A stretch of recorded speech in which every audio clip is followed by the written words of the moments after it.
माझं नाव स्वराली पराग मराठे। मी ESPN public स्कूलची विद्यार्थिनी आहे। मी इयत्ता 3री मध्ये शिकत आहे। मराठी राजभाषा दिनानिमित्त मी एक गोष्ट सादर करणार आहे। त्या गोष्टीचं नाव आहे शाहिस्तेखानाची बोटे कापली। अफजल खानाच्या वधाची बातमी ऐकल्यापासून औरंगजेबाच्या कमालीचा अस्वस्थ झाला होता। हिंदूंचे स्वतंत्र राज्य स्थापन करू पाहणारे शिवाजी महाराज हेच दिल्लीच्या तख्ताचे जबरदस्त शत्रू आहेत याबद्दल औरंगजेबाची खात्रीच झाली होती। शिवाजीचा बंदोबस्त करण्यासाठी औरंगजेबाने आपल्या मामाला शाहिस्तेखानाला बोलावलं। तो त्याला म्हणाला, काय वाटेल ते कर, पण शिवाजीचा पराभव झालाच पाहिजे। तू मागशील तेवढं सैन्य मी तुला देतो, पण मला शिवाजीचा पराभव हवा। एक लक्षात ठेव, जर का तुला हे जमलं नाही तर मला तोंड सुद्धा दाखवायला येऊ नकोस। शाहिस्तेखान निघाला। आपल्या बरोबर औरंगजेबाची सुसज्ज फौज घेऊन निघाला।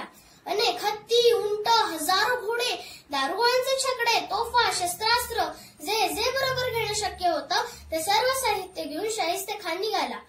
त्याची फौज अफाट होती। अजस्त्र लोंढ्यासारखा तो स्वराज्यावर चाल करून आला। खान आला तो थेट शिवाजीच्या पुण्यातील लाल महालात। तिथेच त्याने आपला तळ ठोकला। खानाच्या अफाट सैन्यापुढे महाराजांच्या मावळ्यांचं काहीच चालेना।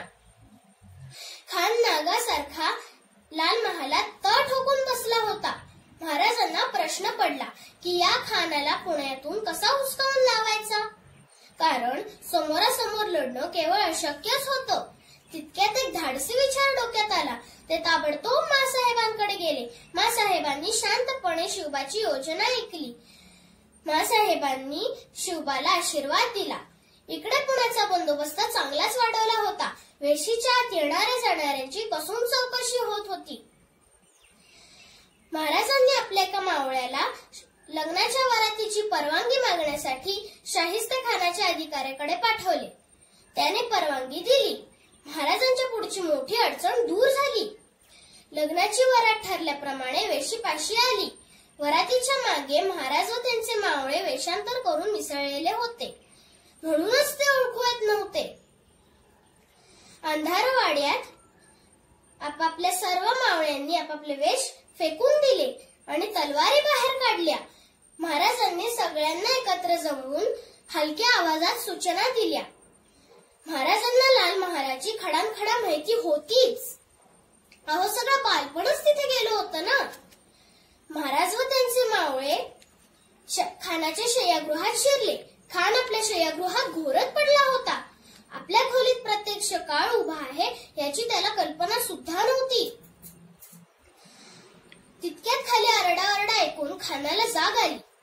काय झालं, कसला दंगा सुरू आहे हे बघण्यासाठी खिडकीतून खाली पाहू लागला। त्याला खाली मावळे दिसले। शिवाजीच्या मावळ्यांना पाहताच त्याला काही सुचेना। या अल्लाह, या अल्लाह असा आरडाओरडा करायला लागला। त्याच्या अंगात कापरं भरलं। तितक्यात महाराज आत आले। तलवार उगारलेले महाराज दिसताच त्याला काही सुचेना। जीव वाचवण्यासाठी खानानं खिडकीतून उडी मारून पळून जायचा प्रयत्न केला। महाराजांनी खाडकन घाव खानाच्या उजव्या हातावर घातला। खानाच्या हाताची बोटे तुटली। जीव वाचवण्यासाठी खान पळाला।